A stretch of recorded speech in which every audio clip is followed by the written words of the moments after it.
और आकर्षक चेहरा थी कि बीजेपी की वरिष्ठ नेता सुषमा स्वराज आज भले ही हमारे बीच न हो, लेकिन भारत की विदेश मंत्री के तौर पर अपने कार्यकाल में उन्होंने जिस तरह से बेहतरीन काम किया था, तमाम मौकों पर विदेश में मुसीबत में फंसे लोगों को हर मुमकिन सहायता पहुंचाई थी, उसके लिए उन्हें हमेशा याद किया जाएगा। काम करने के अपने तेज तर्रार अंदाज से सुषमा स्वराज ने मोदी सरकार के पहले कार्यकाल में विदेश मंत्रालय की छवि को बदल कर रख दिया था।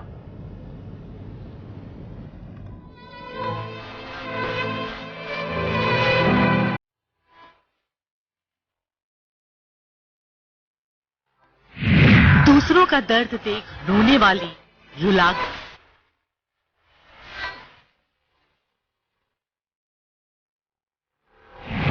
आवाम से बेइंतहा प्यार करने वाली नेता नहीं रही।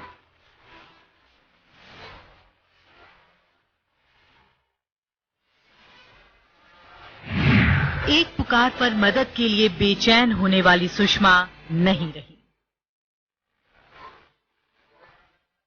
उनकी पहचान एक कद्दावर नेता भर की ही नहीं थी, उनकी पहचान एक प्रखर वक्ता भर की नहीं। उनकी असल पहचान तो एक बेहतरीन इंसान के तौर पर थी। वो बेहद कोमल हृदय की राजनेता थी। राजनीति और कूटनीति के तमाम तकाजों से परे उनके दिल में मानो धड़कता था एक ममतामयी मां का दिल। और कई मौकों पर इसी ममता की वजह से सुषमा भावुक हो उठी, मदद के लिए बेचैन हो उठी। और ऐसी ही बेचैनी तब दिखी जब पाकिस्तान से हिंदुस्तान की एक बेटी ने मदद की गुहार लगाई। हिंदुस्तान की बेटी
महीने में सऊदी अरब के रियाद में नौकरी के बहाने ले जाया गया था।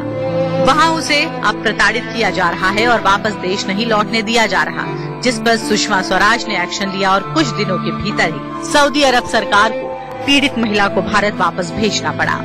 काम, फर्ज और जिम्मेदारी निभाने वाली विदेश मंत्री सुषमा स्वराज हर रोज मिसाल कायम करती रही। साल 2018 के अंत में सुषमा स्वराज के प्रयासों के चलते पाकिस्तानी जेल में 6 साल से रह रहे हामिद निहाल अंसारी को भारत वापस लौटने का मौका मिला। दरअसल 6 साल पहले हामिद अपनी गर्लफ्रेंड से मिलने के लिए पाकिस्तान गए थे, लेकिन पाकिस्तान के जिस लॉज में वो रुके थे वहां पाकिस्तानी खुफिया एजेंसी ने उन्हें जासूस मानते हुए गिरफ्तार कर लिया। लेकिन विदेश मंत्री बनने के बाद सुषमा स्वराज ने लगातार इस मुद्दे को पाकिस्तान में उठाया और तमाम कोशिशों के बाद दोनों ही मुल्कों के कई लोगों ने मिलकर कोर्ट के सामने ये साबित किया कि हामिद पाकिस्तान में अवैध तरीके से जरूर दाखिल हुआ, लेकिन वो जासूस नहीं है। और आखिरकार हामिद निहाल अंसारी भारत लौट आया।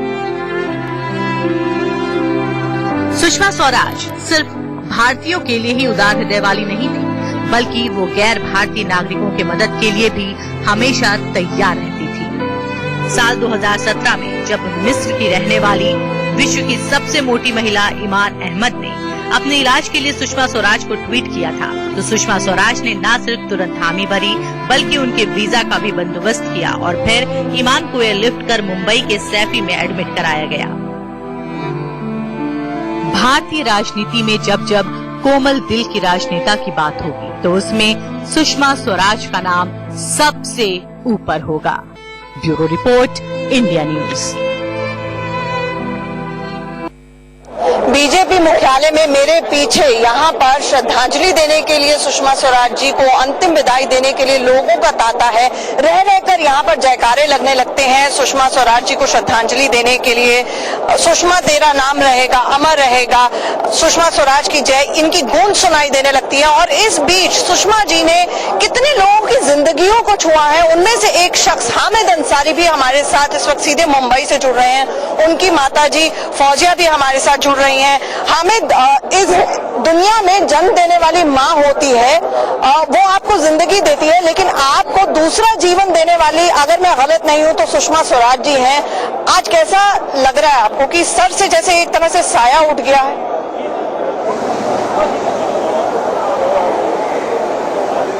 जी बिल्कुल, जैसा आपने एक बात बिल्कुल सही कही है कि जन्म देने वाली माँ एक होती है। और मुझे जब ये इस तकलीफ का जो 6 साल से मैं जहाँ फंसा हुआ था, तो वहाँ से मुझे वापस लाने में जो सच्चा प्रयास और जो पूरी कोशिश थी वो सुषमा मैडम की थी, और उन्होंने ही मुझे वापस लाया अपनी पूरी कोशिश के बाद। तो ये जो दूसरा जीवन मुझे मिला है ये सुषमा मैडम की ही वजह से मिला है। और जब वो मुझे मिली थी पहली बार जो पिछले साल जब मैं आया था पाकिस्तान से वापस, तो जिस ममता और जिस मोहब्बत से उन्होंने मुझे बेटा कहकर गले लगाया था, तो उससे उन्होंने इस बात को और ज़्यादा मजबूती से साबित कर दिया था कि वो सिर्फ एक नेता नहीं बल्कि एक माँ की तरह से उन्होंने मेरे केस को हैंडल किया। सिर्फ एक गवर्नमेंट लेवल पे नहीं बल्कि पर्सनल लेवल पे उन्होंने मेरे केस को परस्यू किया। और चूंकि अब वो हमारे बीच नहीं रही हैं, तो एक औलाद जब अपनी माँ खो देता है तो जैसा दर्द होता है, मुझे उस वक्त वैसा ही दर्द महसूस करता हूँ।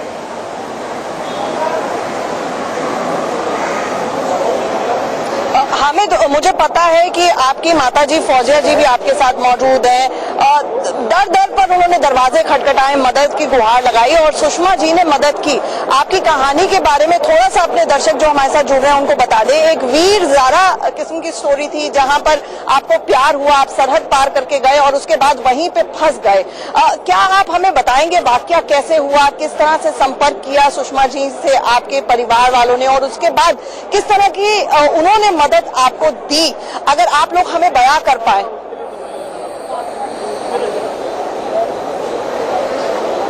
देखिए, ऐसा हुआ था कि 2012 में तो मैं वहाँ चला गया था, मुझे वहाँ पे बुलवाया गया था और एक हनी ट्रैप के जरिए मुझे वहाँ पे फंसा दिया गया था।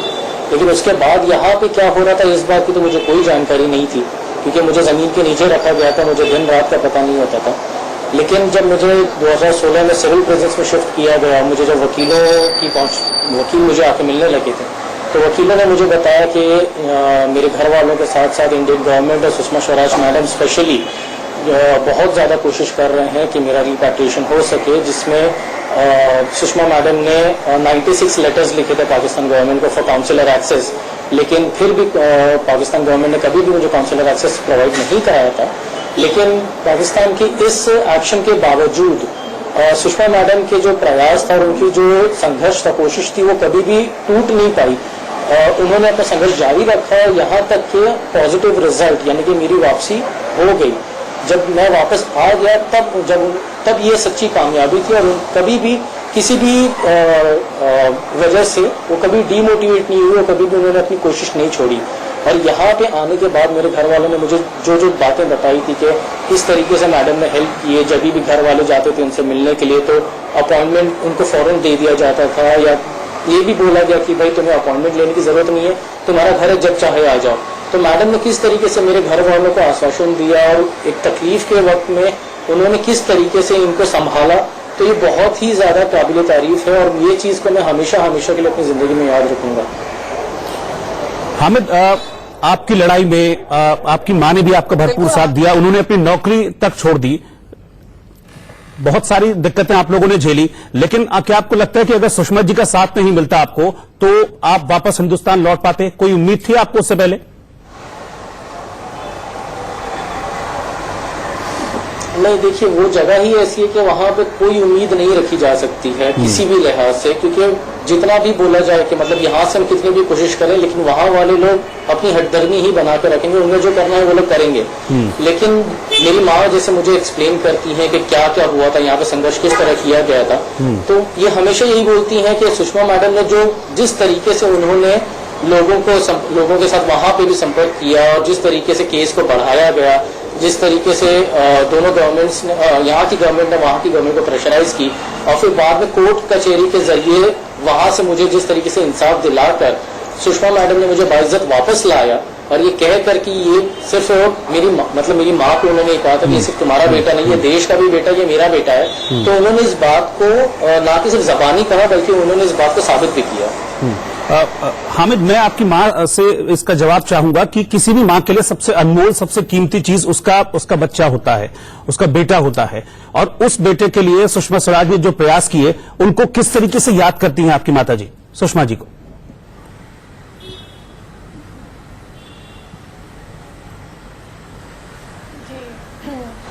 जाहिर सी बात है कि हर माँ के लिए, चाहे वो जानवर ही क्यों न हो, अपनी औलाद सबसे ज्यादा प्यारी होती है, सबसे ज्यादा अनमोल होती है। और हमें भी जब पता चला कि हम एक ऐसे गंभीर संकट में, ऐसे गंभीर समस्या में फंस चुके हैं, तो ये बगैर भारत सरकार के सहायता के मुमकिन ही नहीं था कि हामिद की वापसी के बारे में हम सोच सकें। और इसलिए हमने तुरंत ही विदेश मंत्रालय में जो मैडम सुषमा स्वराज थी, उस वक्त विदेश मंत्री, हम उनके संपर्क में हुए और मैडम सुषमा स्वराज की एक ऐसी पैनी दृष्टि थी, पारदर्शी दृष्टि थी कि उन्होंने हमारे आंखों के आंसुओं को समझ लिया, हमारे दिल के दर्द को समझ लिया, हमें बड़े धैर्य से सुना और इस सच्चाई की सतह तक वह पहुंच चुकी कि हामिद एक निर्दोष है और उसका कोई गलत इरादा वहां जाने का नहीं था। यही उनके व्यक्तित्व की सबसे बड़ी विशेषता थी, सबसे बड़ी क्वालिटी थी कि वो दूसरों का दर्द खुद महसूस करती थी। आपका बहुत बहुत शुक्रिया हामिद जी और फौजिया जी हमारे साथ जुड़ने के लिए। तो यही जो क्वालिटी थी सुषमा स्वराज की, ये उनको सबसे अलग बनाती थी, लेकिन अब ये शख्सियत हमारे बीच में नहीं रही है। सुषमा स्वराज का पार्थिव शरीर बीजेपी दफ्तर में अंतिम दर्शनों के लिए रखा गया है। हम आपको 3 तस्वीरें इस वक्त दिखा रहे हैं। सुषमा जी का पार्थिव शरीर आप देख सकते हैं पहली तस्वीर में, अब उनको अलविदा कह रहे हैं लोग। दूसरी तस्वीर में आप देख सकते हैं कि कैसे एक झलक पाने के लिए, क्योंकि पता है कि अंतिम झलक है, इसके बाद सुषमा स्वराज को कभी नहीं देख पाएंगे, उनकी झलक पाने के लिए कैसे बेताब लोग दिख रहे हैं। और एम्स में जब उनको एडमिट किया गया था तो जबरदस्त भीड़ थी बाहर।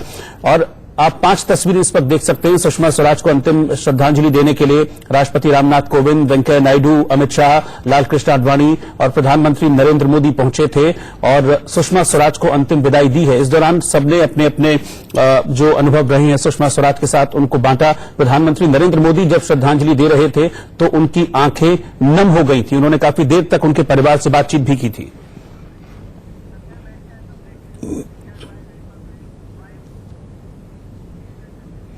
तीन बजे सुषमा स्वराज की पार्थिव देह को अंतिम संस्कार के लिए ले जाया जाएगा। हम लगातार बने हुए हैं, एक छोटे से ब्रेक के बाद लौट रहे हैं वापस। तुम्हें वफा याद नहीं, हमें जफा याद नहीं, जिंदगी और मौत के दो ही तो तराने हैं, एक तुम्हें याद नहीं, एक हमें याद नहीं। मुझे लगता है कि नफा तब से लेकर आज तक विश्व में बहुत परिवर्तन हुआ है, कुछ अच्छा, कुछ बुरा और कुछ बहुत चिंता देने वाला। ये एक मंच है जहां हम तमाम घटनाक्रमों पर चर्चा करते हैं, आज भी करेंगे, लेकिन चर्चा करते समय ये जरूर देखेंगे कि समीक्षा उन कामों की भी हो जो हमने किए हैं और समीक्षा उन कामों की भी हो जो हम नहीं कर पाए हैं। अध्यक्ष जी, इस गरिमामय महासभा में अनेक मुद्दों पर चर्चा हुई है। अध्यक्ष जी, यहां बैठे सब लोगों को पहले तो एक बार ये स्वीकारना होगा, यदि हम आतंकवाद से लड़ना चाहते हैं, कि आतंकवाद मानवाधिकारों का सबसे बड़ा उल्लंघन है। सबसे पहले हम इसे स्वीकारें, आतंकवाद मानवाधिकारों का सबसे बड़ा उल्लंघन है, क्योंकि वो निर्दोष लोगों को निशाना बनाता है, बेगुनाहों को मारता है। वो किसी व्यक्ति या देश का नहीं बल्कि मानवता का अपराधी है। और उसके बाद देखना होगा कि इन आतंकवादियों को पनाह देने वाले कौन कौन हैं। आतंकवादियों का न तो कोई अपना बैंक है, न हथियारों की फैक्ट्रियां, तो कहां से उन्हें धन मिलता है? कौन इन्हें हथियार देता है? कौन इन्हें सहारा देता है? कौन इन्हें संरक्षण देता है?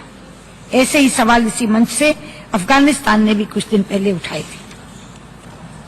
अध्यक्ष जी, इतिहास गवाह है कि जिस किसी ने भी हिंसक विचारधारा के बीज बोए हैं, उसका कड़वा फल उसे खाने को मिला है। ये छोटे छोटे आतंकवादी समूह जो छिटपुट काम कर रहे थे, आज इन समूहों ने मिलकर एक राक्षस का रूप धारण कर लिया, जिसके अनगिनत हाथ हैं, अनगिनत पांव हैं, अनगिनत दिमाग हैं और साथ में है अति आधुनिक तकनीक। इसलिए अब अपना या पराया, मेरा या दूसरे का आतंकवादी कहकर हम इस जंग को नहीं जीत पाएंगे। पता नहीं ये दैत्य किस समय किस तरफ का रुख कर लेगा। इसलिए यदि हम आतंकवाद को जड़ से उखाड़ना चाहते हैं तो एक ही तरीका है, हम अपने मतभेद भुलाकर आतंकवाद के खिलाफ एकजुट हों, उसका मुकाबला दृढ़ संकल्प से करें और अपने प्रयासों में तेजी लाएं। हमें पुराने समीकरण तोड़ने होंगे, अपनी पसंदगियां नापसंदगियां एक तरफ रखनी होंगी, मोह त्यागने होंगे, एहसानों को भूलना होगा और एक दृढ़ निश्चय के साथ इकट्ठे होकर इस आतंकवाद का सामना करने की जादूगरी थी सुषमा स्वराज में, लेकिन वो हमने जिस तरह से स्तब्ध और निशब्द छोड़कर गई हैं, आज वाकई उनको याद करने के लिए हमारे साथ अशोक चक्रधर जी जो जाने माने कवि हैं, साहित्यकार हैं, वो जुड़ रहे हैं। क्या हुआ आप श्रद्धांजलि? ये आप पूछ रही है क्या हुआ, मैं भी पूछ रहा हूँ कि क्या हुआ, ये अचानक कैसे हो गया? नहीं होना चाहिए था, कतई नहीं होना चाहिए था, क्योंकि इतनी आवश्यकता उनको महसूस क्यों नहीं हुई कि देश उन्हें कितना चाहता है।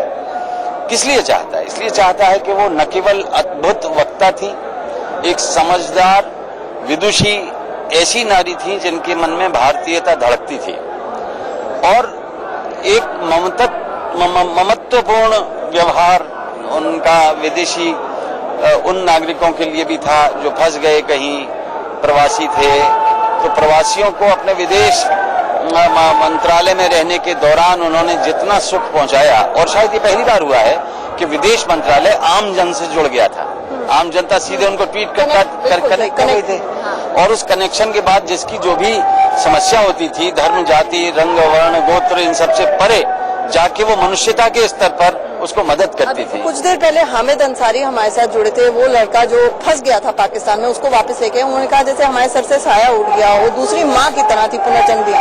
आपकी निजी स्मृतियां उनके साथ बहुत लंबा 30 साल का बहुत है, और उसकी धुरी है कविता, क्योंकि वो कविता प्रेमी रही, उनको कविताएं याद हो जाती थी, उन्हें मेरी कविताएं भी याद थी, और वो मुझे मेरी परीक्षा लेती थी, अच्छा ये एक कविता है आपकी, वो बताइए, सुनाइए। मैंने कहा मुझे तो याद नहीं है। बोले तो सुन लीजिए, तो सुना देती थी। अद्भुत स्मरण शक्ति, संस्कृत के श्लोकों का अपार भंडार उनके मस्तिष्क में रहता था। संस्कृत से प्यार करती थी, हिंदी से प्यार करती थी, और भारतीय भाषाओं के विकास के लिए वो कृत संकल्प थी। मैं उनके साथ टेक्नोलॉजी का काम भी कर रहा था, एक निकष नाम का ऐप तैयार कर रहे थे, एक इमली नाम का कर रहे थे, और विश्व हिंदी सम्मेलनों में हिंदी के उन्नयन के लिए काम करते थे, और वो ये मानती थी कि हिंदी का विकास इसमें जुड़ा हुआ है, कि हमारी भारतीय अन्य भाषाओं का भी जुड़ाव हो, क्योंकि वो सब सहोदना हैं, संस्कृत से निकली हैं। तो एक न केवल राष्ट्रीय दृष्टि बल्कि एक अंतर्राष्ट्रीय दृष्टि रखते हुए भारत की महत्ता, भारत की सांस्कृतिक महत्ता के लिए और आस्था और निष्ठा रखते हुए अपने नेतृत्व में वो सकर्मक भारतीय संस्कृति तो ओढ़े रहती थी वो 24/7। जी हाँ। तो वो तीज त्योहार पे भी सजती थी। जब दूरदर्शन के हम कार्यक्रम करते थे तो उसमें भी सहजता पूर्वक आ जाती थी।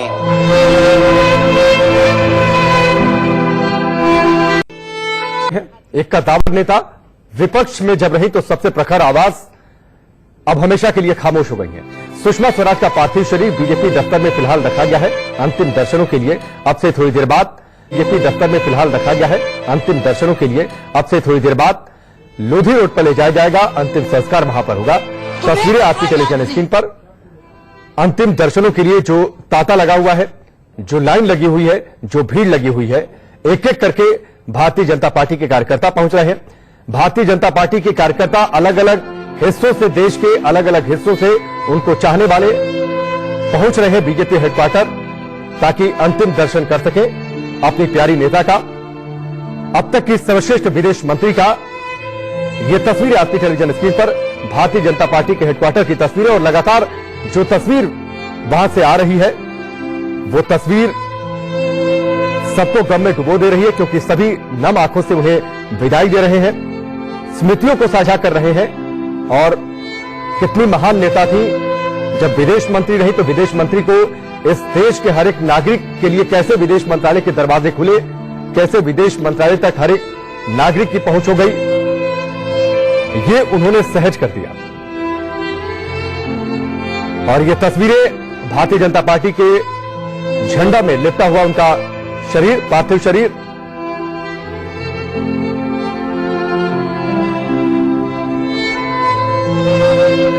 दिल्ली का निर्भया कांड एक ऐसी घटना थी जिसने पूरे देश को झकझोर दिया था। उस घटना ने सुषमा स्वराज को भी परेशान कर दिया था। निर्भया कांड को लेकर सुषमा स्वराज ने कैसे उस वक्त की केंद्र सरकार को कटघरे में खड़ा किया था, आपको सुनवा दें। महिला अकेली नहीं थी, उसके साथ उसका पुरुष मित्र भी था। तो ना तो घटना देर रात की है और ना लड़की अकेले थी। 23 बरस की फिजियोथेरेपिस्ट महिला 9:30 बजे एक बस में बैठती है द्वारिका जाने के लिए, और अंदर जो बैठे हैं उनमें से कोई भी यात्री नहीं। वो एक तरह का नापाक इरादा लेकर बैठे हैं। वो उस महिला के साथ छेड़खानी करते हैं। उसका पुरुष मित्र रेजिस्ट करता है, लड़ाई लड़ने की कोशिश करता है तो उसके सिर पर रॉड्स मारते हैं, लोहे की छड़ें, और उसके बाद उस बच्ची के साथ दुष्कर्म करते हैं और गैंग रेप करके उसको बस से नीचे फेंक देते हैं। कल हमारे यहाँ से कुछ महिलाएं, हमारी महिला मोर्चा की अध्यक्षा वहां देखने के लिए गईं। डॉक्टर ने उन्हें मिलने नहीं दिया, लेकिन बाहर उसकी दास्तान सुनाई कि लड़की वेंटिलेटर पर है, उसके इंटेस्टाइन्स पूरे डैमेज हो चुके हैं, बचेगी कि नहीं बचेगी ये कहा नहीं जा सकता। आज सुबह पीठ से आपने एक शब्द इस्तेमाल किया, जघन्य कृत्य। शायद इससे ज्यादा उपयुक्त शब्द इस घटना के लिए नहीं हो सकता।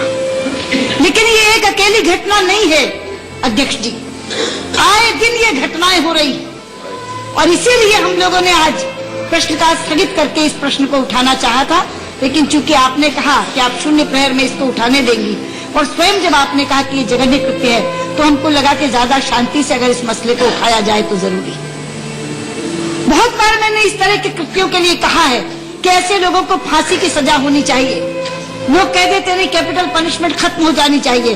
आप मुझे बताइए, इस तरह की घटना की शिकार महिला ना जिंदा में रही और ना मरे में रही।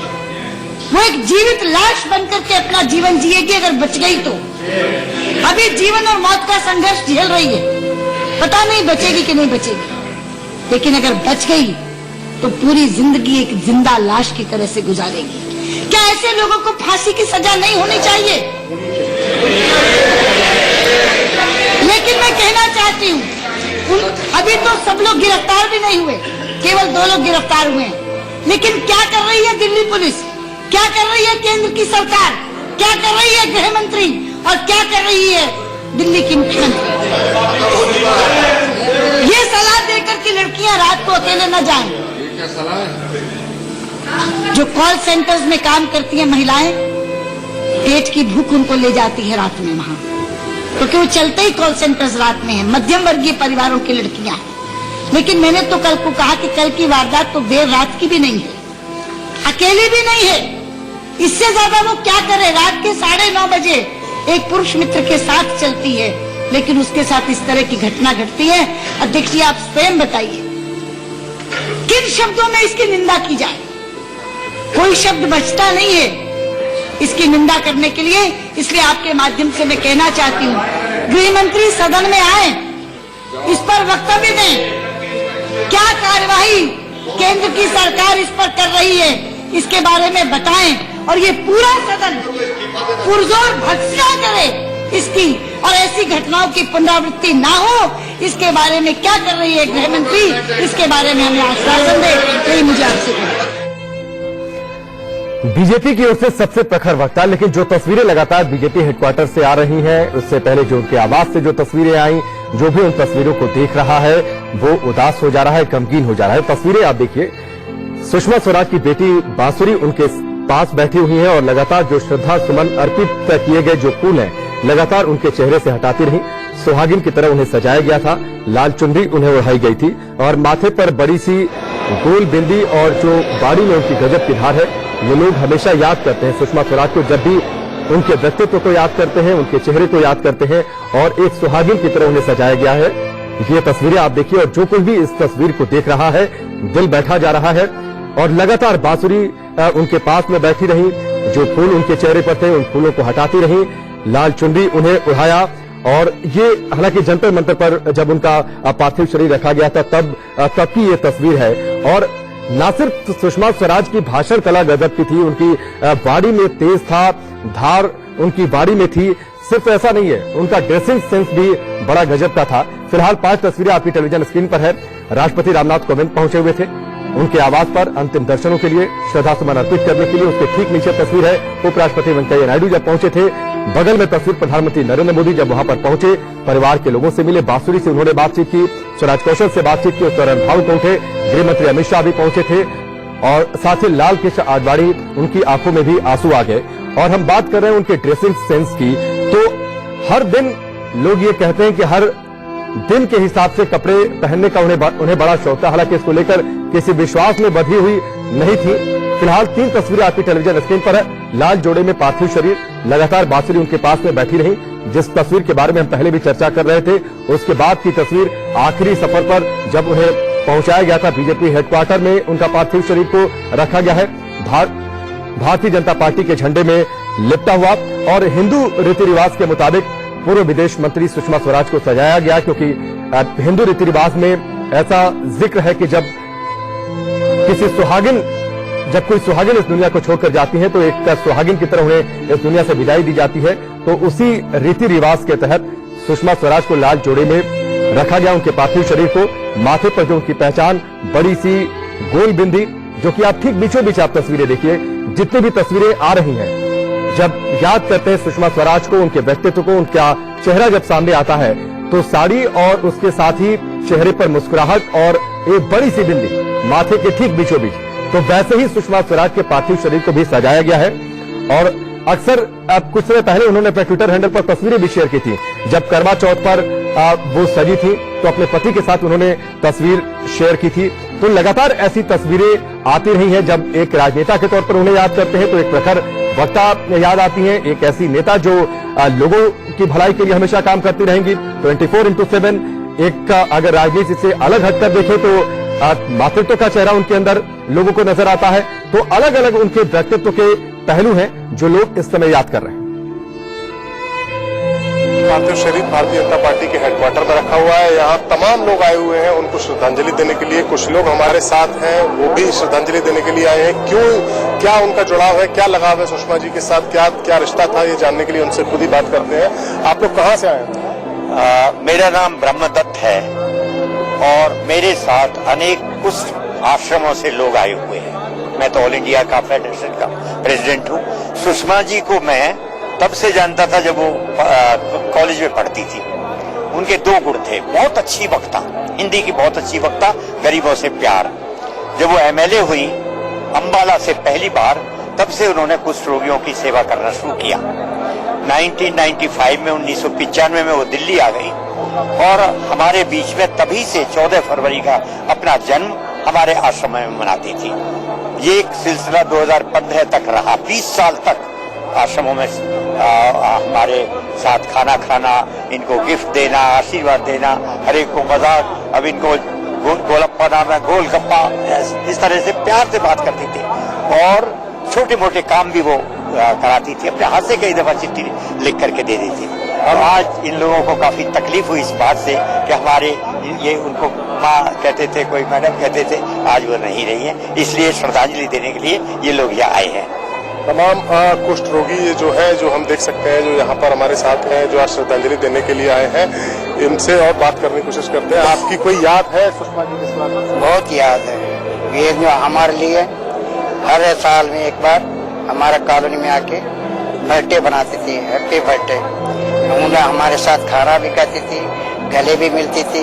ये हमारे दुख की बात है कि हमारे बीच में अभी नहीं है, इसीलिए तो हम दर्शन करने के लिए आए, लेकिन फिर भी हमको दर्शन करने के लिए अभी तक नहीं दे रही है, इसीलिए तो बहुत दुख हो रहा है हमारे लिए। आपकी कोई याद जुड़ी हुई है सुषमा जी के साथ? हाँ सर, हम RK-पुरम में रहने वाला है। वहाँ तो करीबन 200 ऐसे कुष्ठ रोगी है सर, बच्चे, आदमी, औरत मिलके हमारा साथ। उसका जन्मदिन की वजह से हमारा पास आने का कम से कम 20 साल हो गए। 20 साल में लगातार 20 साल हमारा पास जन्मदिन हो, नीचे जमीन के नीचे बैठ के जन्मदिन मनाते हैं। हमारा बच्चों के साथ प्यार से डेकोरेशन करवाते, केक कटवाते थे।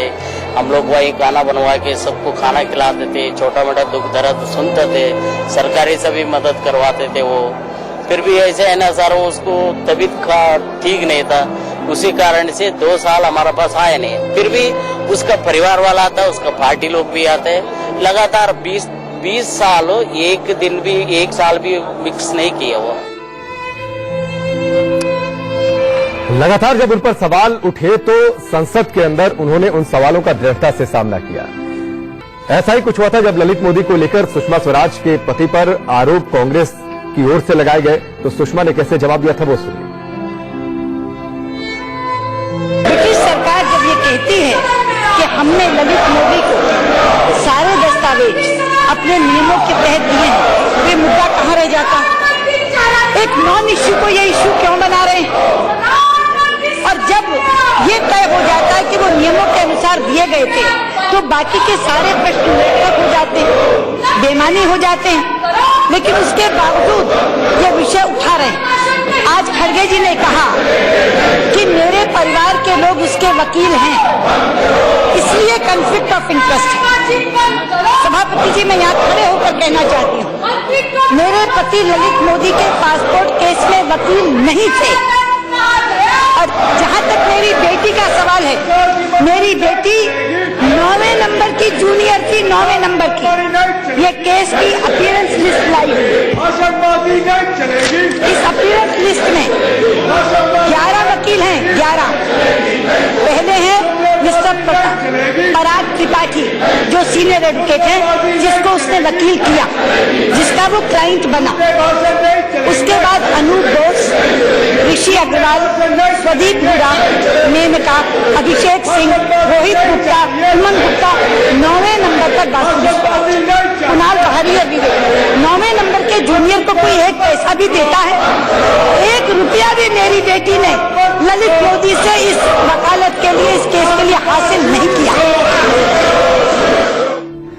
सवालों का दृढ़ता से सामना करती थी, आरोपों का प्रखर होकर मुखर होकर जवाब देती थी। फिलहाल ये तस्वीरें लगातार भारतीय जनता पार्टी के हेडक्वार्टर से तस्वीर गृह मंत्री अमित शाह, राजनाथ सिंह, रक्षा मंत्री लगातार श्रद्धा सुमन अर्पित करते हुए भारतीय जनता पार्टी के झंडे में फिलहाल लिपटा हुआ है उनका पार्थिव शरीर, और यहां से लोधी रोड पर जो क्रिमेटोरियम है वहां पर लेकर जाया जाएगा उन्हें अंतिम विदाई देने के लिए। और लगातार आप तस्वीरें देखिए, लोग पहुंच रहे हैं, बड़े नेता पहुंच रहे हैं, हर छोटे से छोटा कार्यकर्ता देश के अलग अलग हिस्सों से, देश के अलग अलग कोनों से पहुंच रहा है उन्हें आखिरी बार देख लेने के लिए, आखिरी बार ये महसूस कर लेने के लिए कि कितनी बड़े नेता के वो करीब रहे, उनके मार्गदर्शन में उन्होंने काम किया। और जिस बात का जिक्र कर रहे थे, जो इससे पहले हमने आपको बयान सुनवाया कि किस तरीके से संसद में उन्होंने ललित मोदी को लेकर आरोपों का दृढ़ता से जवाब दिया। 2015 का वक्त था, कांग्रेस ने सुषमा स्वराज पर आरोप लगाया कि उन्होंने ललित मोदी की मदद कर दी है भागने में। इस पर सुषमा स्वराज ने कहा था कि ललित मोदी की पत्नी कैंसर से जूझ रही हैं, उन्हें 10वीं बार कैंसर उभरा, पुर्तगाल में इलाज होना था और मौत भी हो सकती थी, किडनी खराब थी। और उस दौरान अगर उन्होंने सोनिया गांधी से पूछा कि अगर आप मेरी जगह होती तो क्या करती, मैंने ललित मोदी को फायदा नहीं पहुंचाया, ना उन्हें भगाया, सिर्फ मानवता के नाते उनकी पत्नी की मदद की है। तो खुलकर वो आरोपों का जवाब देती थी, सवालों का वो दृढ़ता से सामना करती थी। इन्हीं तस्वीरों के साथ एक छोटे से ब्रेक के लिए रुकते हैं, भोजन वापस आओ। तुम्हें वफा याद नहीं, हमें यादें हैं, एक तुम्हें याद नहीं, एक हमें याद नहीं। मुझे लगता है कि नफा नुकसान, जीना मरना, नेकनामी और बदनामी जो ग्रहों ने अपने हाथ में रखी हुई है,